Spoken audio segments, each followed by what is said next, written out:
Kaylee Jane here with Cedar Winds Farm, and today I want to show you guys one of the methods that I have developed for moving my goats from one pasture to another. I've had a number of people ask me how I move my goats, so I just wanted to show you. I have it tied to a post here. This is my gang line. I call it that because I got the idea of this from watching dog sledders hook up their teams, and it's just a line.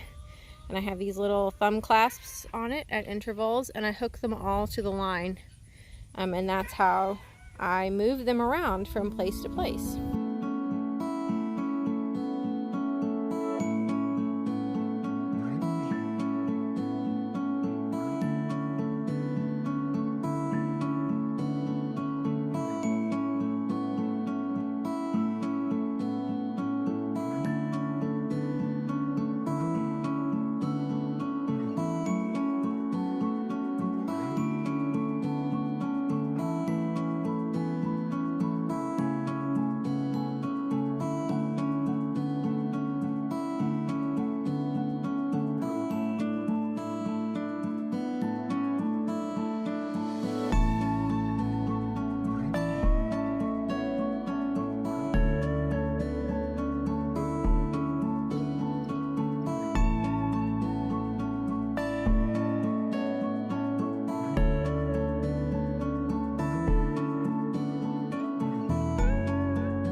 Hey girls. Hey good girls. You all ready? Yeah. Alright, so we're on our way. I had my lineup working for years, and then I sold Hippie, who was my second place go. So now I'm working on figuring out a new lineup order that works. And I actually just took Cleo out of the lineup. So she's totally loose back here. She's a real good follower, so I thought she might be a good second place doe. But Sunday here, little Alpine with the spurs on her head, the little short horns, was picking on her. So we're gonna have to keep working on that. But so far this is working good. Cleo and Butte are just loose, but they're following along real nice. I've been messing with this setup for several years now. You have to get the spacing right between the goats, so that they're following. They don't have enough slack to wander off and get into the brush or the trees and get themselves tangled, but that they have enough slack to where they're not right on top of the goat next to them, because then you'll end up with fights starting up a lot of times. So you gotta just play with it. Sunday, quit being a jerk. Quit it. And then you have Sunday, who just thinks she's got these little horn studs and she is the boss of the world. Quit it. But she and Still, her mom, are actually a pretty good pair. They usually don't pick on each other too bad, or Sunday doesn't usually pick on her too bad. You can't see back there. But Still is slow. She's a slow walker, and Sunday's a speed demon. So they actually do real well together because they kind of even each other out pacing wise. They keep up pretty well without getting too far ahead. One thing you got to be careful with is you don't want to clothesline your goats if they're being led by their collars. So I try to always have my hand on Josie's collar because she's the lead. And if everybody else bulks out, it's going to put a lot of strain on her neck. So I have my hand here to absorb the shock if that happens. So she's not just receiving all of that force right on her neck. You could probably use harnesses or halters or something, but I don't have those. So I'm just using the collars, and it usually works pretty good, but you just got to be mindful that you're not choking your goats out. Come on, girls. They're suspicious of the pigs. There's pigs down here, and they haven't been near the pigs in a while, so we're going to see how this goes. So the rule of thumb with goats that I have found is that if you can get about half of your herd following you, or the lead goats, the boss goats, following you, then you can get everyone. But the issue is, even though my goats are usually quite good at following me, the issue is that when I'm bringing them down to these pastures, they're actually down our gravel road. So I'm going past other people's property. I'm going past other people's gardens. I'm going past my garden. And so I don't want my goats stopping and taking bites out of other people's gardens or out of my garden, obviously, because I want to eat that. So that's why I have them on the lead line. So that everybody just stays together in a tighter group. And when I have little babies, you know, they just follow along. They're not real motivated to stop and eat.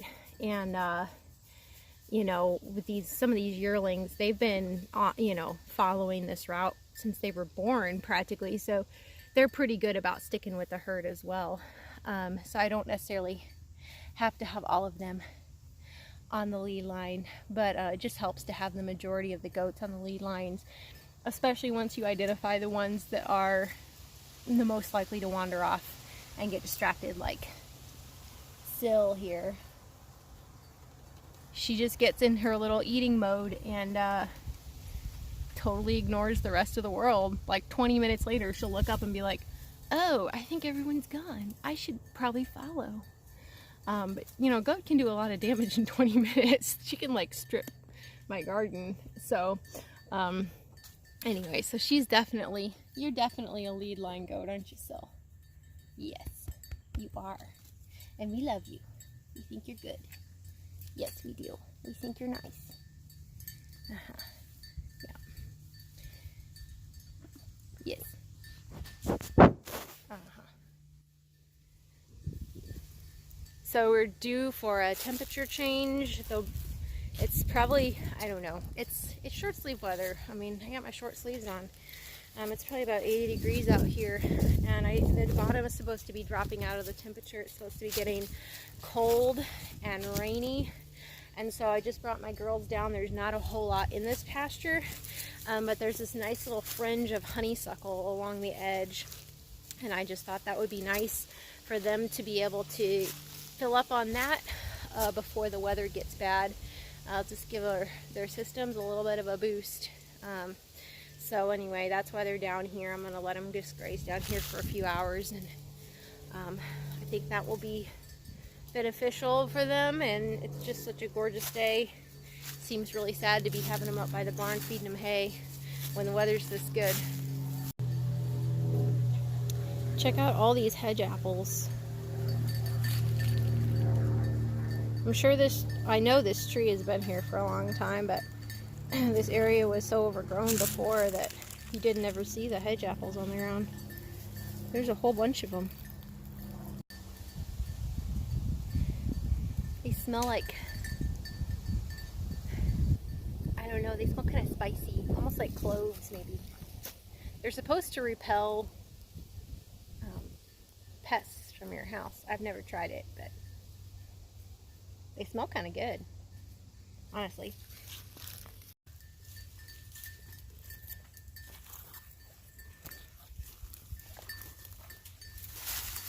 It's okay, it's just me. Don't freak out.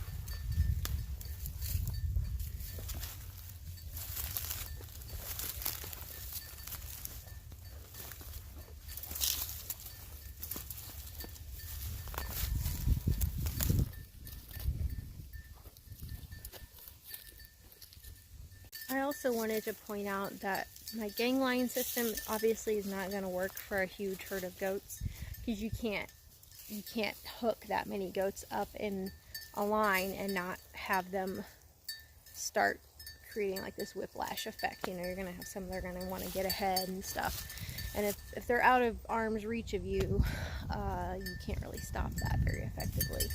So, you know, if you're wanting to move more than maybe 8 goats at a time, 8 or 10,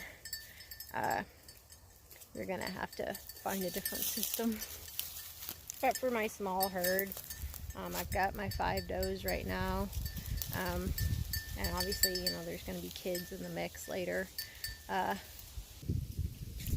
That works pretty good for me, and it definitely saves a lot of hassle and bother from, you know, running goats out of the yard or whatever when they're going through. So it's definitely really nice. Girls are really going after it.